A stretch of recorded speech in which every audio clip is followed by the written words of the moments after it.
Okay, I'm going to go over a couple, and when I say a couple, I mean, let me be specific, 3 FRQ questions, and I'm going to go slowly through these. So this video might take a while, because normally my FRQ questions take a while for me to do. But our first one, we have a differential equation. We want a particular solution, and we're given an initial condition. Okay, cool. So write an equation for the line tangent to the graph of y equals f of x at x equals 0. So first off, it's asking for the line tangent.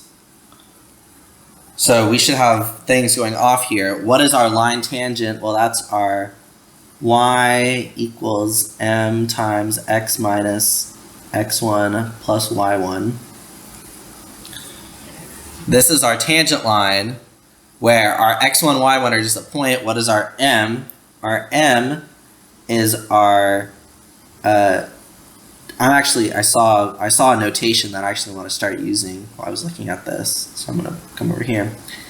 dy over dx at xy equals the point that we're given, which is 0, 2. This is a new notation to me, and if I'm going to be honest, I think this notation is really ugly and trippy to write. I understand, it makes sense to me why we would write it like this, but this is a notation for our derivative at a point. So this is our derivative at the xy coordinate of 0, 2. Okay.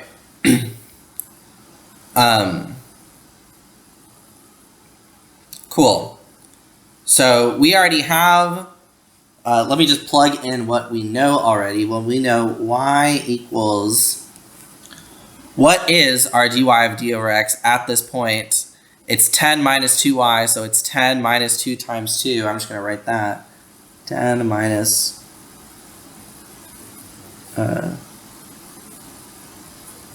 2 times 2. This is our m, just to be really clear, times x minus, well, what is our x coordinate? 0. And what is our y coordinate? 2. Plus 2. And I got that from this point right here, 0, 2. And now let's clean this up, make it look nicer. 10 minus 4 is 6. X minus 0 is just x plus 2. So we get y equals 6x plus 2. This is our line tangent to graph at x equals 0. This is answering the first part of that question. We'll write an equation for the line tangent at x equals 0. And if I'm remembering correctly, yep, this is worth 1 point right here. We got our line tangent to the graph. Now the second piece, use the tangent line to approximate f of 0.5. We need to be careful with our notation here. F of 0.5 is going to be approximately, and it tells us use the tangent line. This is our tangent line. So we're going to use this and plug it in. So is approximately 6 times 0.5 plus 2.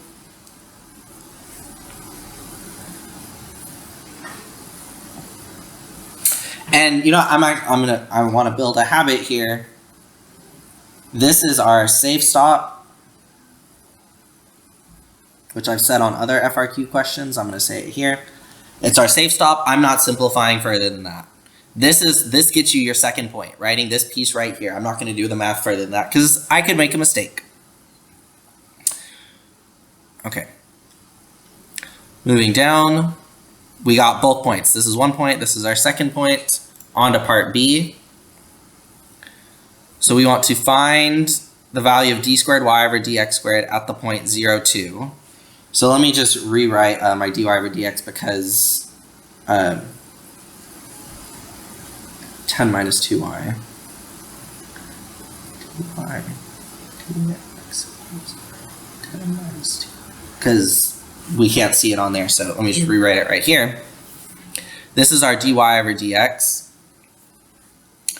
And we want to find the second derivative of this at the point 0, 2. And just a reminder, our dy over dx at 0, 2 was 6. And I'm saying that now because I see what's going to happen. I'm being a little forward thinking. I'm just going to remind us of that.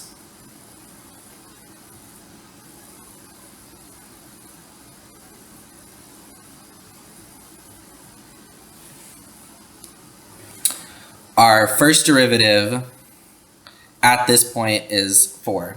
Oh, I'm sorry, what did I write for? 6. Is 6.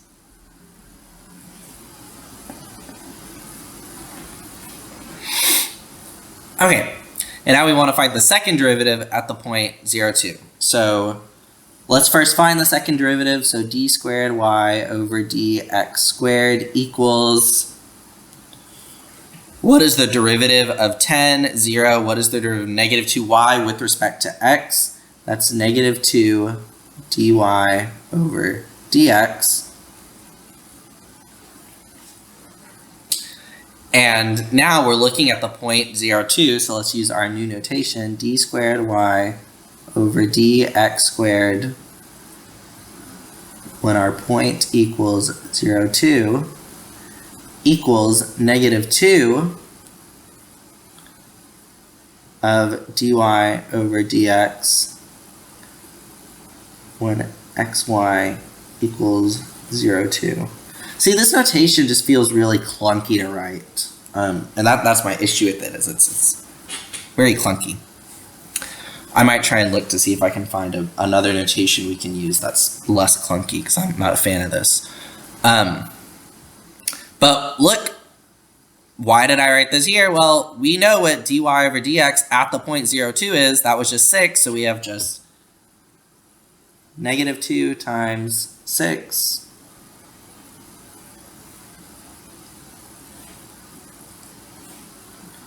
which is negative 12. Why did I make this a single number? Why did I multiply this? This is a safe stop. You would have gotten a point for getting to this point right here. Why am I doing this? Because this is our first part of the question. Our next part is asking us to do something with that. It's saying, is the graph of y equals fx concave up or concave down at this point? So that's why I simplified it, because I'm doing something with this number. So we notice that this is negative. So are we going to be concave up or concave down? I want to check something really quick. Okay. Well, what does it mean for something to be concave down? It means that the second derivative, or concave up or concave down, it means that the second derivative is positive, that's concave up, or the second derivative is negative, that's concave down. So let's write this.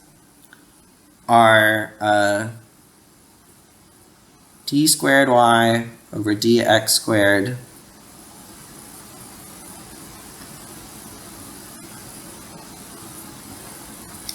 is less than 0. So this is just stating out the first part of our criteria. So we're less than 0. This is actually our justification. I'm giving our reason. Is less than 0.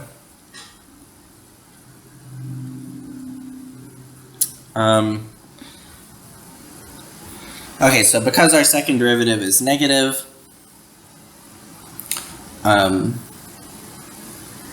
f is concave down at 0, 2. And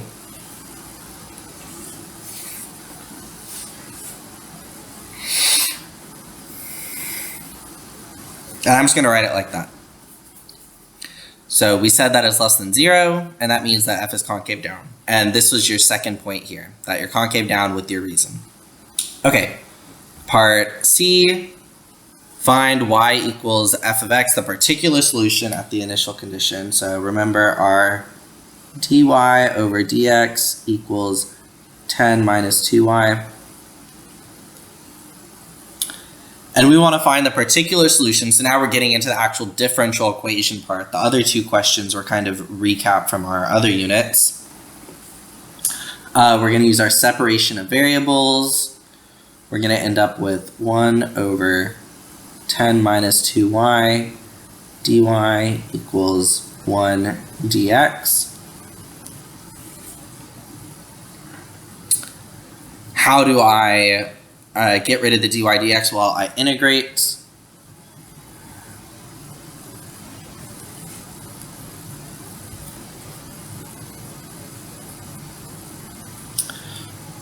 And I'm going to do this one first because this one's easy. This is just going to give me equals x plus c.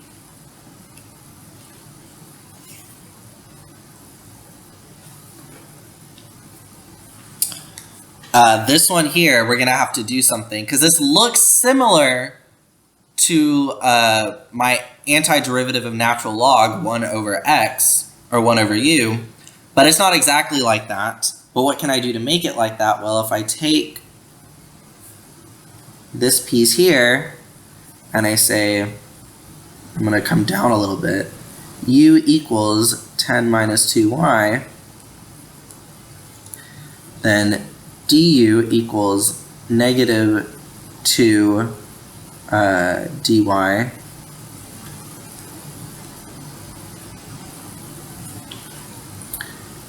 du over negative 2 equals dy. This piece right here lets me u sub this, and so I'm going to get that this is the integral from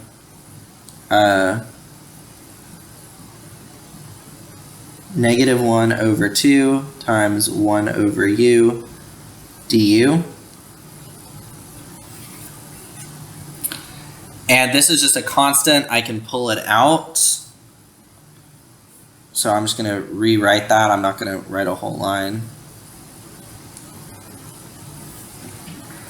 When we're multiplying a constant, we can just pull it out using our integral properties. And then what is the antiderivative of 1 over u? Well, that's ln of the absolute value of u. So I get negative 1/2 ln absolute value of u equals x plus c. And then finally substituting my u back in. So I'm just replacing my u.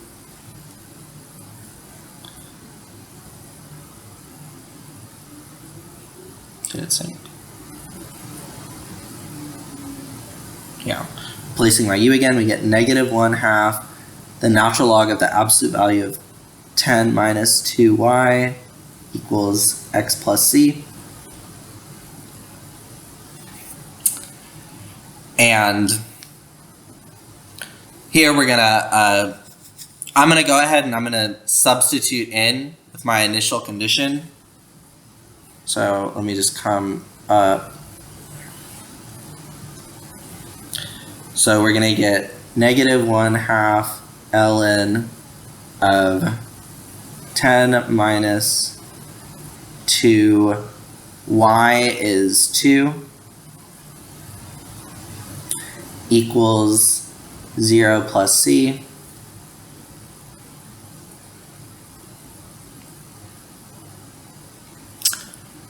And solving for c, well, all we have to do is simplify this a little bit, make it look prettier. But really, actually, I'll put it like this.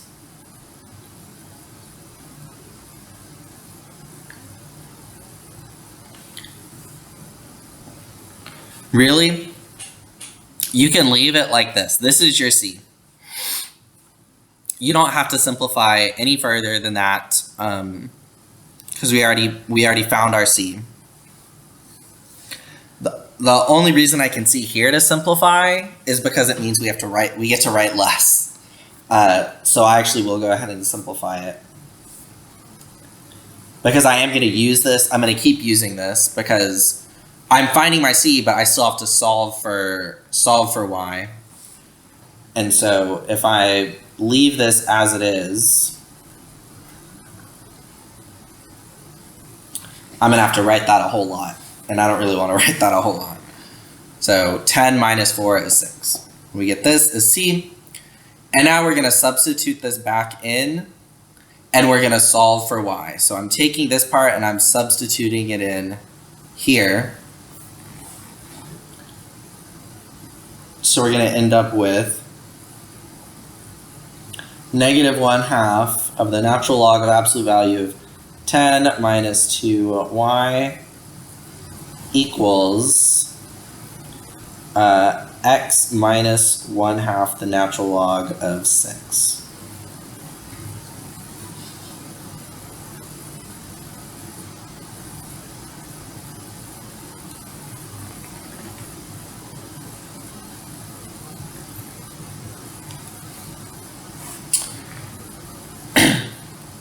Okay?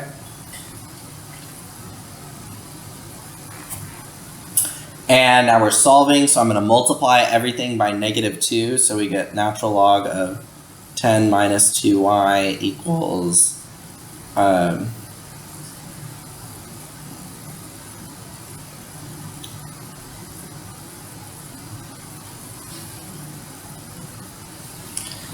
this thing here. And I just flipped it because I like having my negatives be in the front. You don't have to do that. It's sort of just a preference thing. And then how do we get rid of this natural log? Well, we exponentiate. So I'm going to raise both of these to the e. Or not, it's not raise both of these. I always struggle with the words.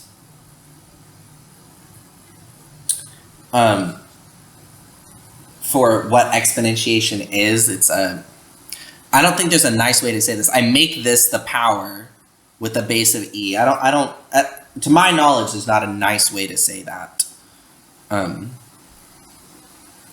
Compared to like raising to the power of e. That's an easy way to say something, but side tangent. And what happens? Well, this e and this natural log, they undo each other, so we're left with 10 minus 2y equals, and I can't undo this yet because it's minus 6, but what I can do is I can split this, and I can say this is e to the natural log of 6 times e to the negative 2x.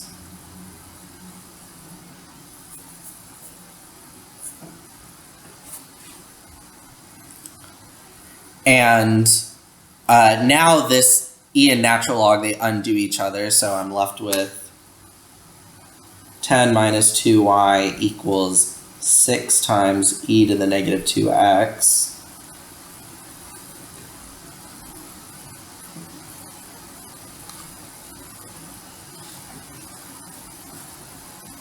And then subtract 10 from both sides, so we get negative 2y equals 6e to the negative 2x minus 10. Divide both sides by negative 2. We get y equals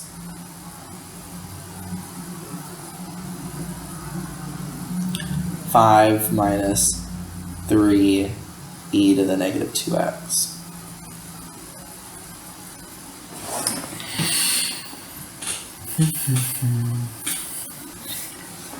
Okay, a lot of work, and this is our particular solution. We're done. And let me go through, and I'm going to point out where all of our points are. I'm going to choose green to my color, and I'll put an indicator next to each point. 1 point was for our separation of variables. That was our very first line here. This was 1 out of 4 points right there. This line right here. Our second point was for correctly getting the antiderivative, which is this one right here, this line here. So this was our second point. Our third point was finding the constant of integration. So finding that c equals negative 1/2 ln of 6. That was our third point. And our fourth point was solving for y and getting y by itself. That was our fourth point. over here. So 1, 2, 3, 4, 4 points. It was pretty much just doing the question and showing your work for each of these parts. Okay, final part of this FRQ, part D, find the particular solution. For the particular solution found in part C, find the limit.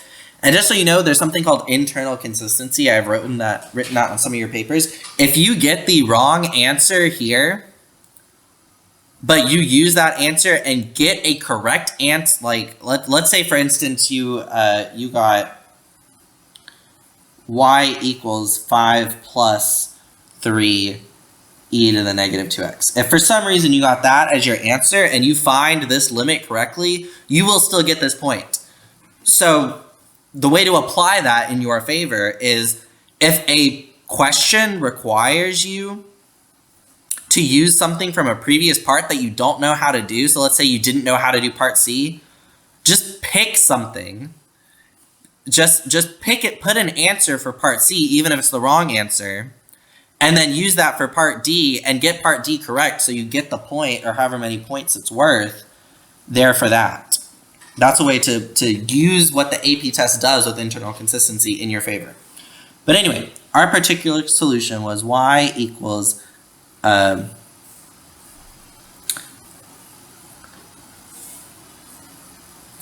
minus 3 e to the negative 2x, and we just want to find the limit as x approaches infinity. Bonus points if you can tell me what is this, and when I say bonus points I don't really mean bonus points, it's not a genuine thing. What is this? What is it asking us to find?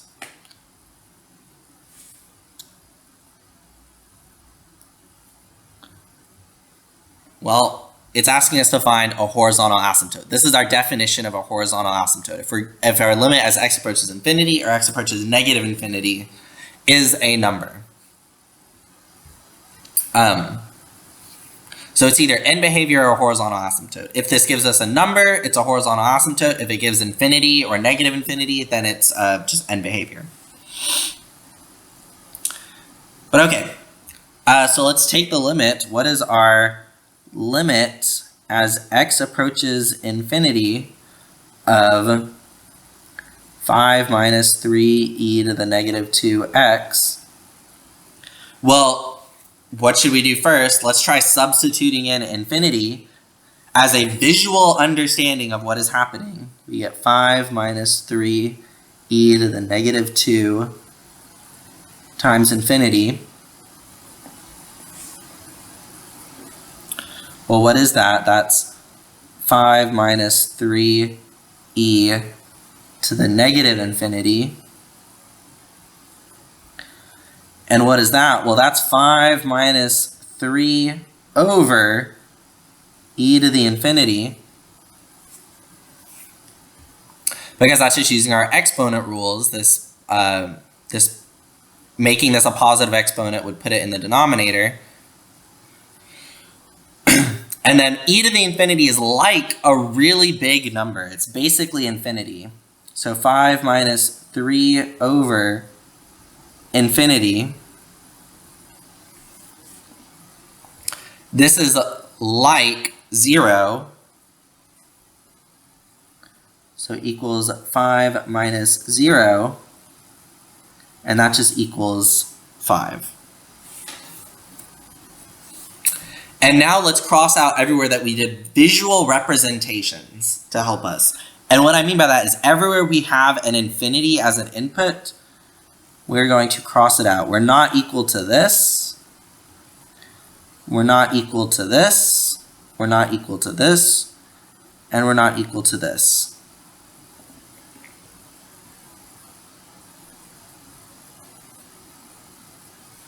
But we are equal to this and we are equal to that. So our limit here is equal to 5 minus 0 or 5. And this was worth 1 point here. If you have these infinities, you're going to get docked a point. So make sure you cross those out. Okay, one question done. I believe my next question is shorter. Hopefully, I don't want this video to go over 40 minutes. So if it looks like it's going to take a long time for the third one, I'll put it in a third video. Or a second video. But okay.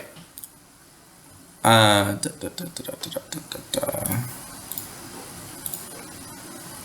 me do this really quick. Hold up. Okay. So we want to sketch a slope field. And we're given a differential equation. So let's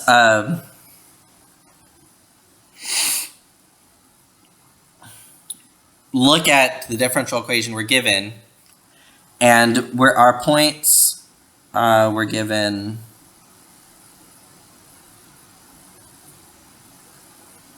So I'm going to draw my little table because that's a tool that I use to help me. And we only need 9 points. So we're going to go, and I remember the way I do it is I just go put the points like we're reading. So I start with the top left and I go right and then I go down and like I'm reading a page. So our first point is going to be 1, 3, and then 2, 3, and then 3, 3. And then just so on. And we get 1, 2, 2, 2, 3, 2.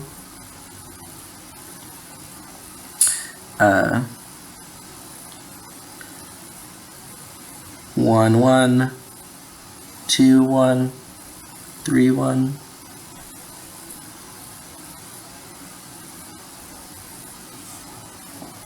So I get all my points, and now we're going to find dy over dx. If you want to, you can pause the video and try and figure it out on your own and test to see if you get it right, but I'm just going to keep going. So dy over dx is 2 minus y over x. So 2 minus 3 is negative 1 divided by 1. This is negative 1. So my numerator is always going to be 2 minus y. So for these 3 points, it's negative 1 divided by 1, 2, and 3. So negative 1 divided by 2 is negative 1/2. Negative 1 divided by 3 is negative 1/3. And now my y values are always 2, so my numerator is always 0. So 2 minus 2 is 0, and then this part doesn't matter because it's not undefined at any of these values, since I'm not checking where x is 0. And then now my y values are always 1. 2 minus 1 is 1, so my numerator is always 1. 1 divided by 1 is 1. 1 divided by 2 is 1/2. 1 divided by 3 is 1/3.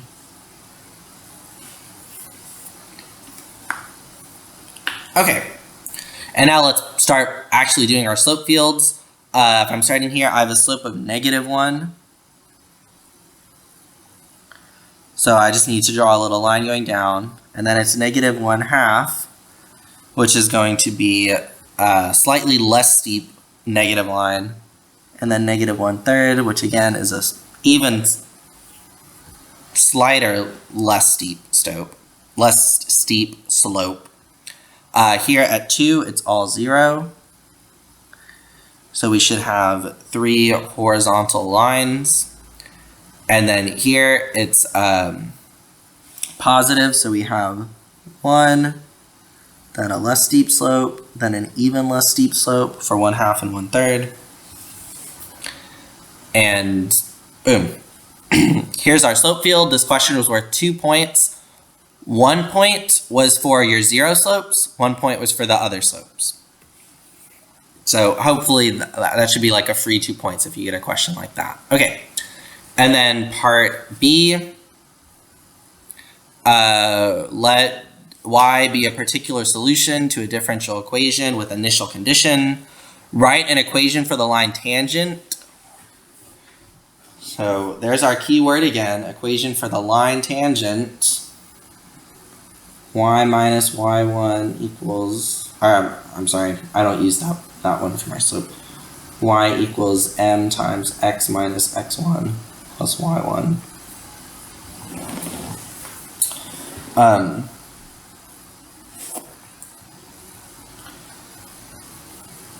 Add our initial condition, so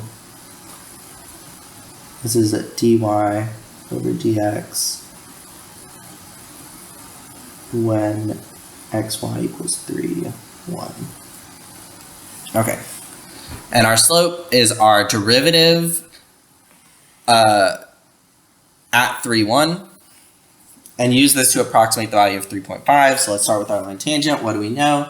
Well, we know y equals, what is our m? Well, our m is dy over dx at 3, 1.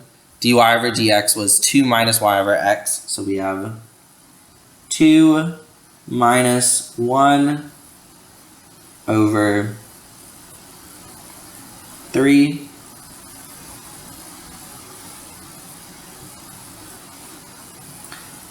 This is our m.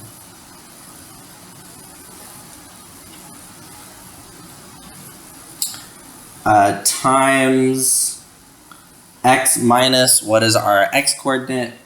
3, plus, what is our y coordinate? 1.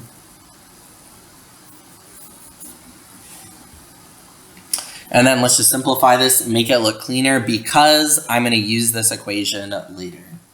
So y equals, well, we already found this at the point 3, 3, 1. That had a slope of 1/3. So we did already find that. 1/3 x minus 3 plus 1. And I'm just going to leave it like this. You could distribute and combine like terms, but I don't need to for this next part here. And then we want to approximate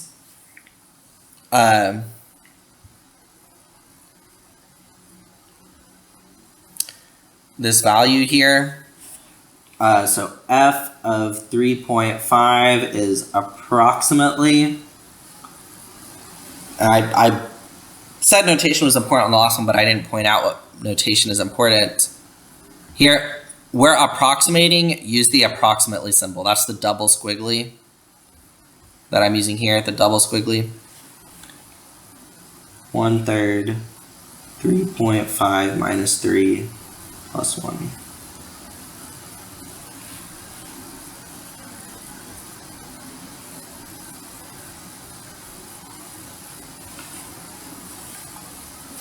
And this is my safe stop. I'm going to stop here. This is my approximation.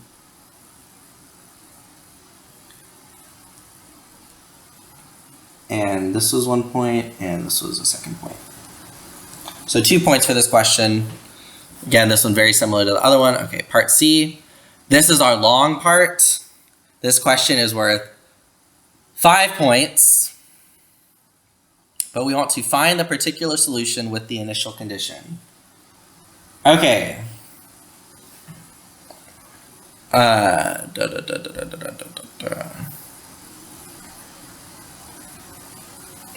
other one was worth 4 points. This one is worth 5 points. I'm not super sure why they split it up differently, but they split up something into 2 parts.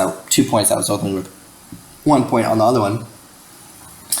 But our dy over dx equals, what was it again? It was 2 minus y over x.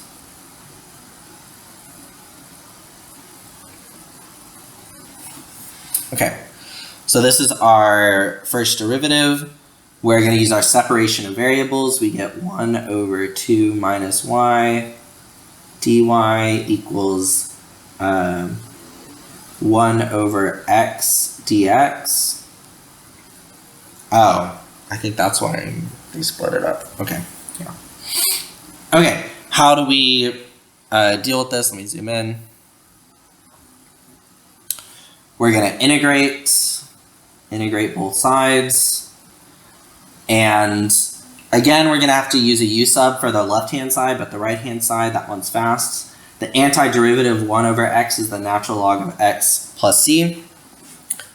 This one here, I'm going to use a u sub to make it look better.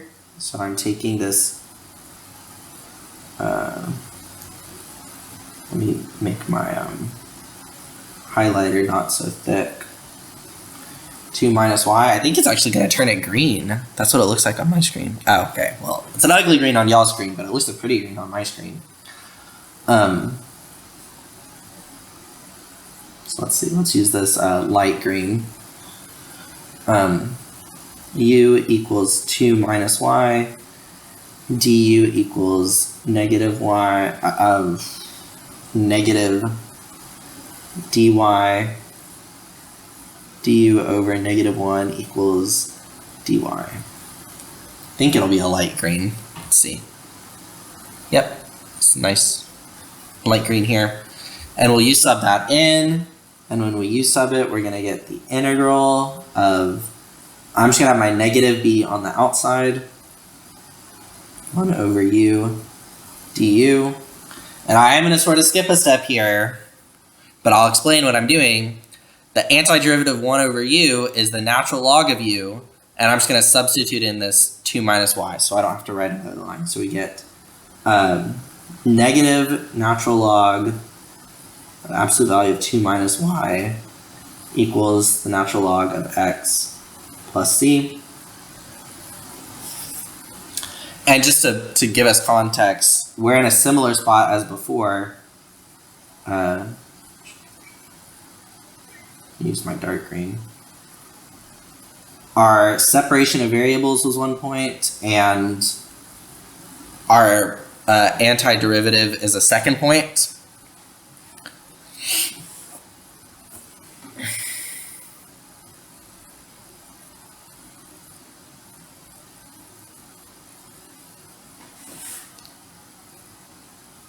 Oh, okay. Okay.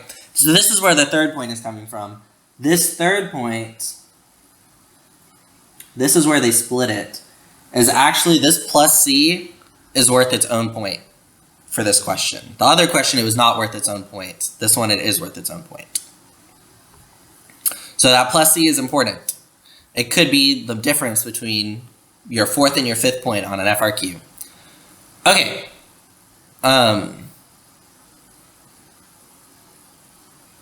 Now we're finding our c. So let's substitute in. We're looking at 3, 1, so we have negative natural log of 2 minus 1 equals the natural log of 3 plus c. Well, this is the natural log of 1. The natural log of 1 is 0, so this is just 0, so we end up with negative ln absolute value of 3 equals c. So then we have our ln of 2 minus y equals ln of x minus ln of 3.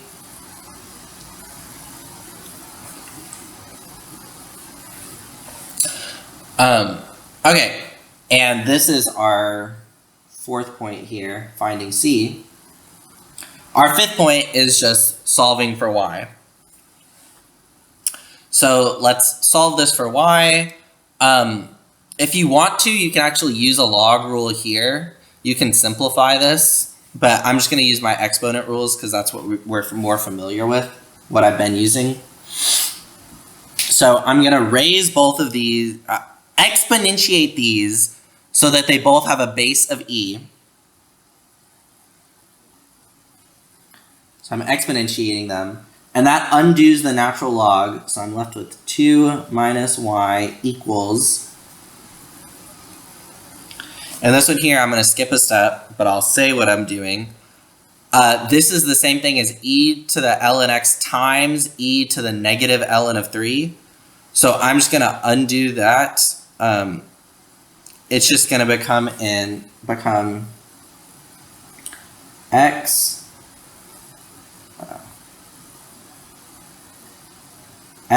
times 3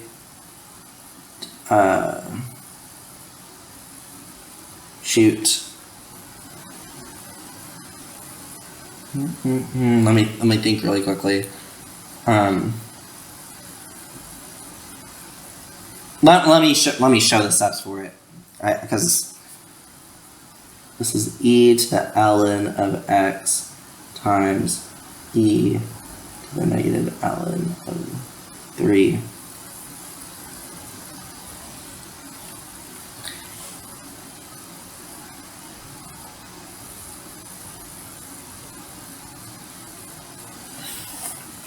Something is happening that I don't like.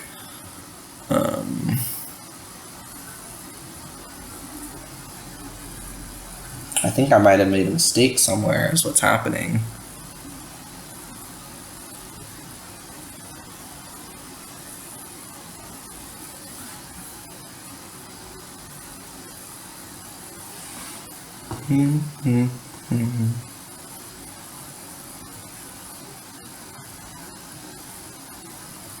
There we go. I made a mistake.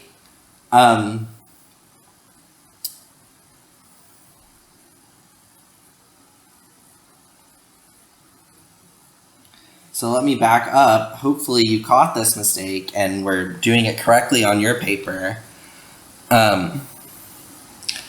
I forgot to write my negative sign.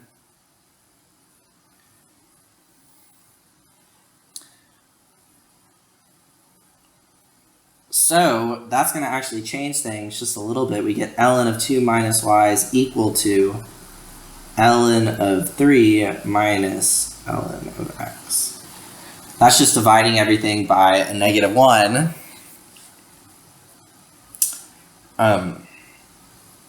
Okay, now we can make both of these, exponentiate both of these with a base of b.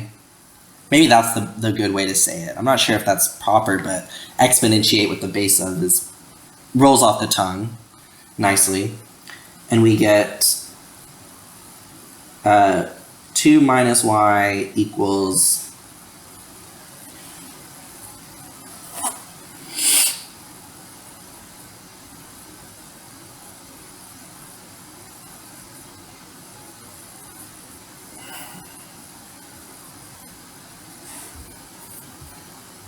okay, sorry. I actually do want to use my log rules here. It's going to make more sense to explain it if I use a log rule.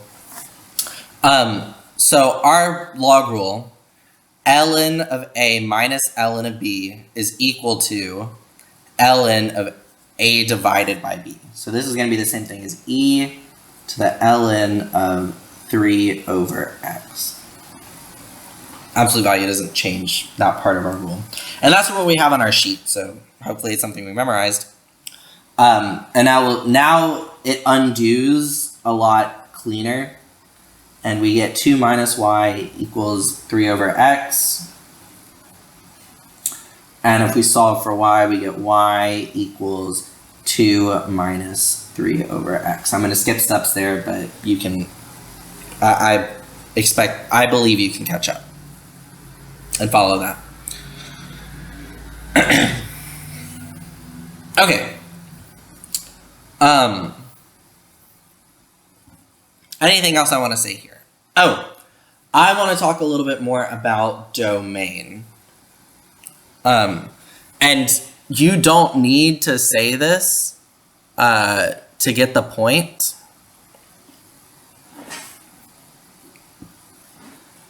Like this right here is your 5th point, but I just want to talk about domain again because I don't think I did a great job explaining it. I'm going to build on what I said earlier, so it's not completely new. But basically, I want to look at this function, and where is this function not differentiable? It's not differentiable where it's not continuous. Where is it not continuous? It's not continuous when x is 0, when my denominator is 0. So if I draw a number line, and I put 0, this is where we're not differentiable. So we have sort of a hole there. And my solution, I am differentiable everywhere else around this line. But I can't cross this spot.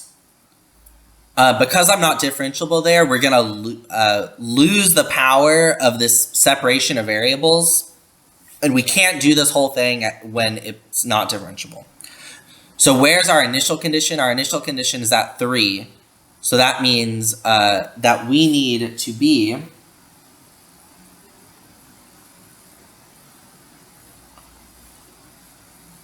where 3 is. And that's going to be our domain.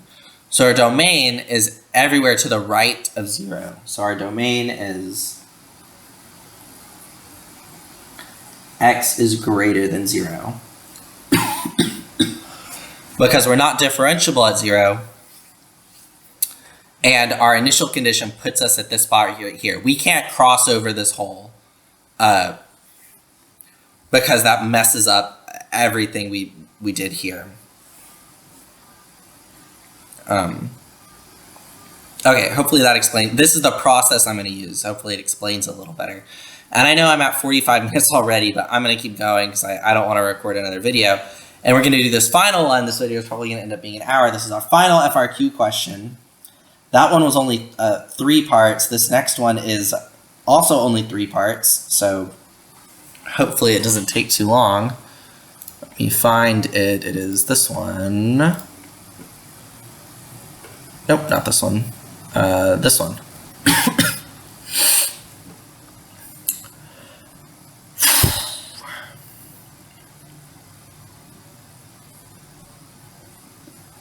Okay, part A. Well, let's actually look at what we have here at our information.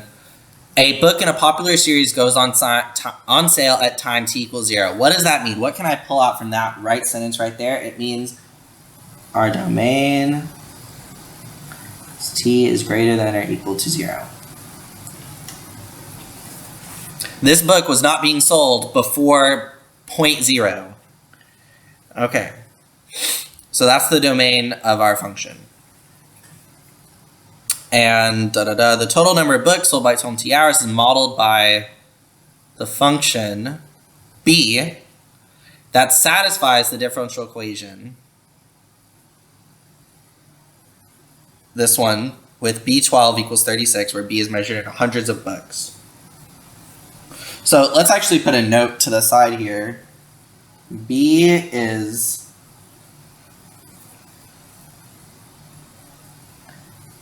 number of books sold at time t.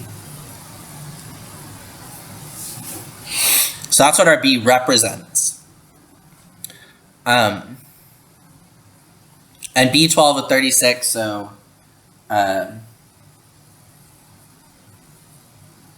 after 12 hours, 3,600 books were sold.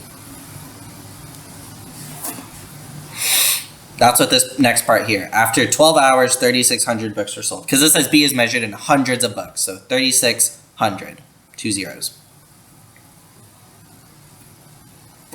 Oh. Oh, I'm sorry. And it actually tells us that we're only going from 0 to 24. So it actually tells us straight up the domain. This is our actual domain. So it's talking about in the period of 1 day. All right. Our next piece, write our equation for the line tangent. Line tangent, we've done that 3 times now. I want you to pause the video, try and write the line tangent. Remember, that's our y equals m times x minus x1 plus y1, where m is going to be our dB over dt at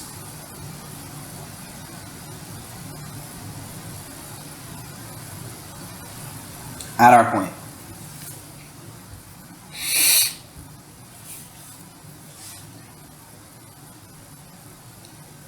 Okay, that should have been enough time. We're going to go through this. So we get y equals dB over dt. Well, that is 5 over the square root. T is 12, so 12 plus 4 plus 1 over 9. T is 12, 12 minus 6 squared. And this is all our m. And then times x minus 12 plus 36.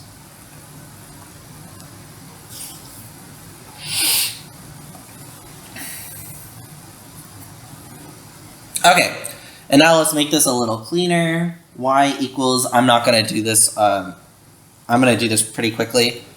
The square root of 12 plus 4, 16, square root of 16 is 4, so this is 5 over 4 plus 1 over 9 times 12 minus 6 squared. 12 minus 6 is 6. 6 squared is 36. 36 divided by 9 is 4. So this is plus 4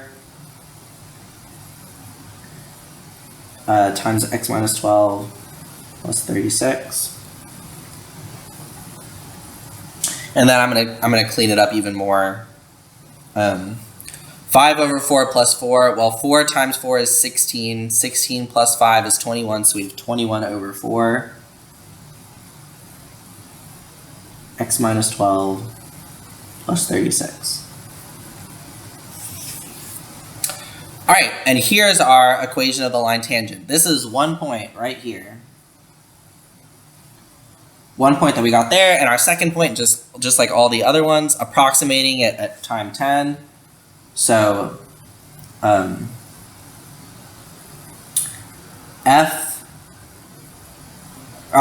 function is b here.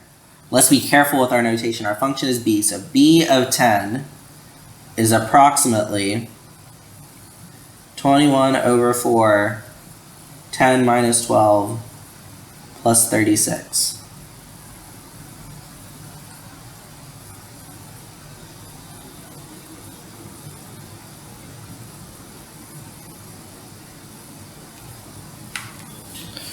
And boom, I'm done.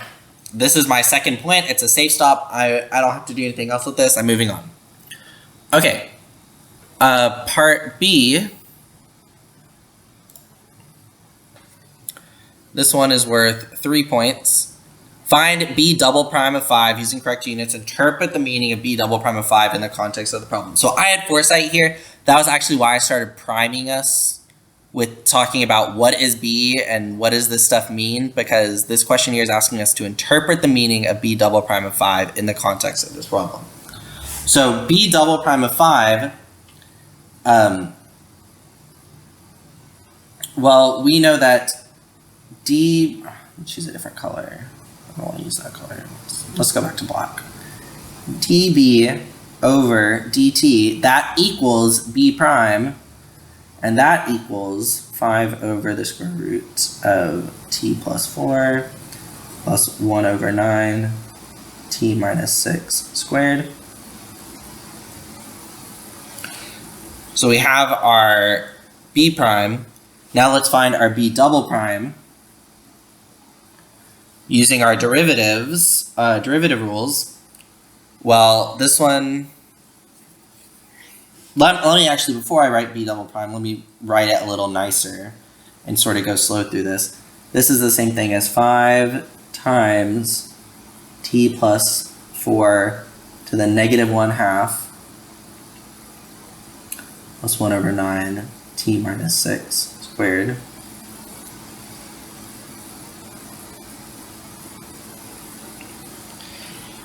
And now that I rewrote it to make it look a little nicer, so I'm going to take the derivative of this while I bring my exponent down.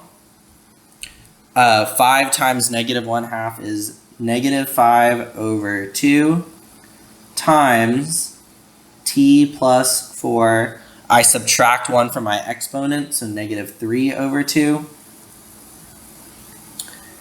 Plus, what is the derivative of this? Well, we're going to start by using our power rule, so it's 2 over 9 times t minus 6 times, using our chain rule, what's the derivative of the inside? What's the derivative of t minus 6? Well, that's just 1. So here's our b double prime. And I'm just, because I need to find because I need to find b double prime, I'm going to just get rid of my negative exponent. So we're going to end up with negative 5 over 2 times t plus 4 to the 3/2 plus 2 over 9 t minus 6.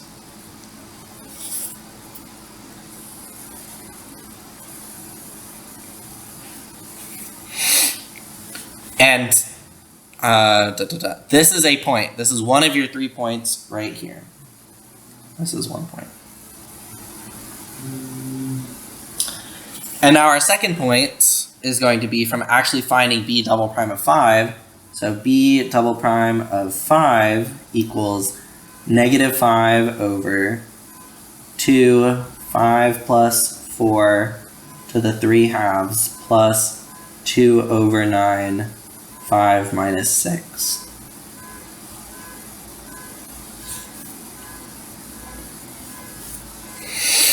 Okay, and we'll simplify this because we need to interpret the meaning. We have to do something with this. And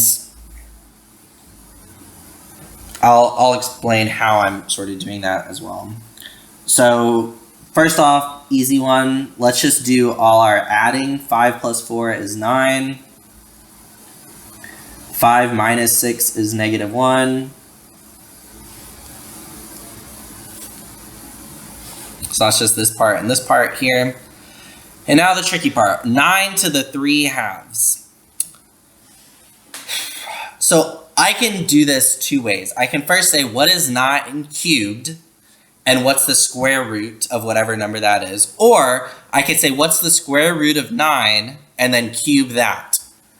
Well, 9 cubed is going to be a ridiculously big number. 9 squared is 81. 81 times 9... 700 and something. I don't want to do that. I don't get a calculator for this. But the cube root, or the square root of 9 is 2. So the square root of 9 is 3. And then 3 cubed is just 27. So this is just going to be 27. So I get negative 5 over 2 times 27 minus 2 over 9. That turns into negative 5 over 54 minus 2 over 9. Can we just combine these as they are? No, these are not common denominators. We make this a common denominator. Multiply this by 6. 6 times 9 is 54. So I'm just going to multiply this one by 6 on the numerator and denominator.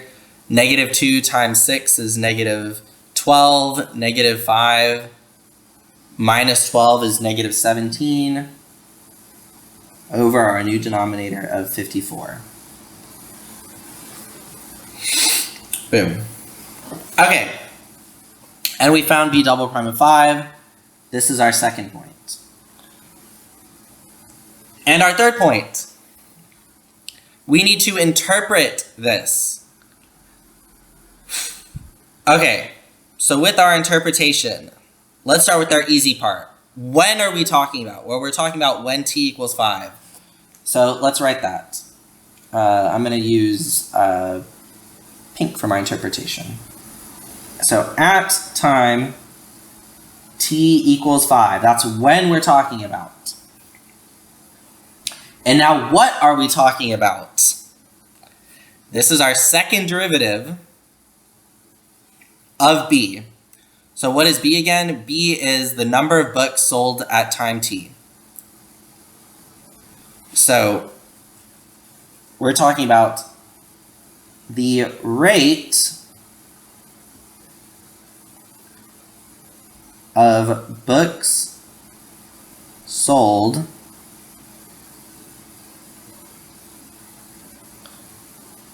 is, and here's where it gets tricky. Our B is books sold, and we are talking about a rate, but our rate, if we just have one rate, this is our B prime. So we're talking about the rate of the rate. So the rate of books sold is changing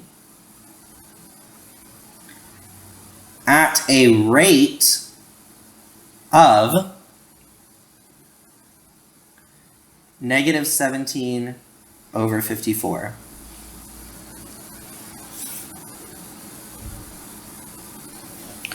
So because we're talking about our second derivative, we need to have rate twice. Our rate is changing at a rate of. Okay. And I'm missing something. It said at the very start, using correct units. What is our correct units? Well, this is our second derivative, so it's hundreds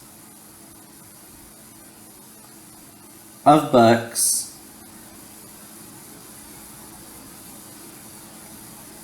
per hour squared. Alternatively, you could write it's hundreds of books per hour per hour. But this being squared sort of tells us that this is our second derivative. Because it's our rate. Our rate would be hundreds of books per hour. Our rate of our rate is hundreds of books per hour per hour. And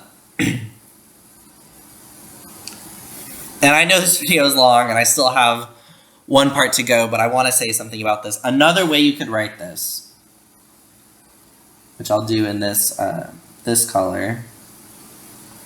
The first part is the same. At time t equals 5, the rate of books sold is, and here, this is another way you could say it, but you need to be careful. This is the safe way to say it. Saying it the other way, you need to be careful. The rate of books sold is decreasing. How do I know it's decreasing? Because our second derivative is negative. Is decreasing at a rate of, and here I'm going to make a mistake and I want you to pause and think about what my mistake is.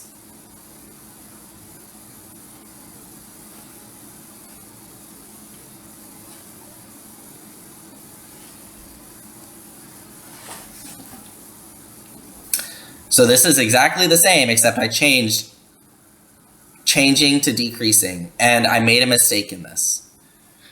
Make a prediction. What is that mistake?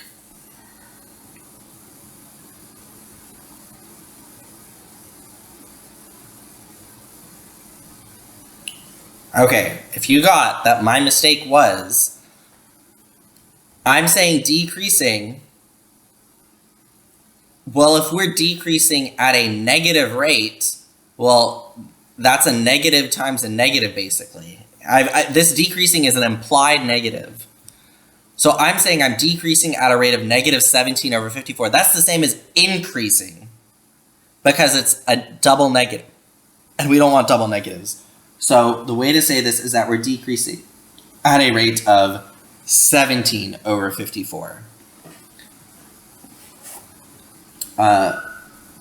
Hundreds of books per hour per hour.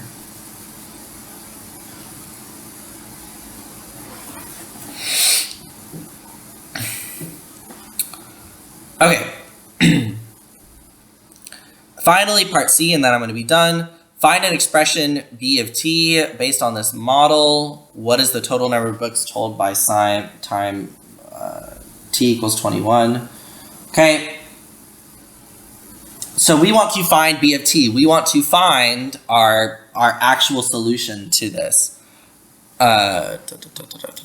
This is worth 4 points. It's very similar to the other two that we've done. So if you want to pause the video, go ahead and try it. In fact, actually, because this video is so long, when I come back, I'm just going to have all the work done. And I'll talk through it kind of quickly because I really want to wrap this up. Okay, so I've gone through, I'm going to talk through this one. And there are spots where I'm going to slow down, but for the most part, I'm going to be kind of fast. And I tried to really show my work here so you can pause and look to see, because I did try to show each step very carefully. But separation of variables, and then we're integrating one, and we're integrating this complicated function. So this complicated one, I actually broke it into pieces. So first off, I took this square root and I made it an exponent, and it's on the denominator, so it's a negative exponent. And we get this. And then I split my integral, so I'm also integrating this t minus 6 squared. And I ended up using a U sub for both of these. So I did U here and V here because I don't want to say U equals the same thing in the same problem, because then that's confusing, because when I end up substituting back in, like it'll be, what's my U and what's my V? Okay, so I integrated by finding the antiderivative, and then I get to this, and I should have put this here on this line, where I substituted U and V in, but this is enough to get you the point, finding B and writing the plus C, that's a whole point right there. The next one, using my initial conditions, I find my constant of integration. And a part that I did want to highlight, like this part here, very clear, 16 square root of 16 is 4, 4 divided by 2 is 2, 2 times 5 is 10. This one is complicated. 6 cubed divided by 27 is complicated. So I'm not going to talk through it, but if you look here, this was my mental thought process. I did this in my head, and this is what I did in my head to simplify this to 8, because you don't get a calculator for this question.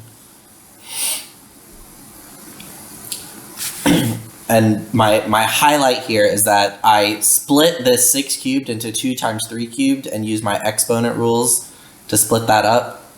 And 27 is 3 cubed, so these two just go away, and I'm just left with 2 cubed. If you want to brute force it, you can brute force it. Like you could do 6 times 6 times 6. 6 times 6 is 36. 36 times 6 is... Let me see if I have the answer to that anywhere.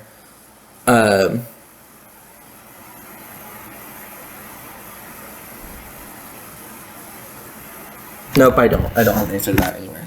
36 times 6 is a big number that I don't know. But in my head, this is how I got 8.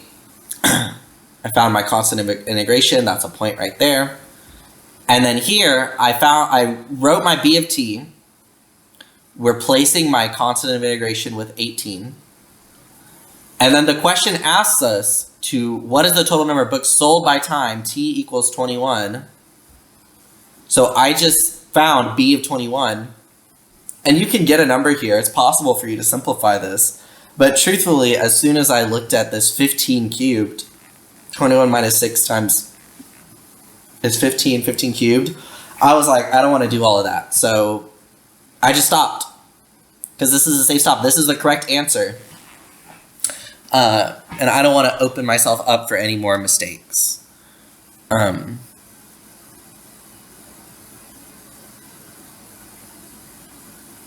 So yeah.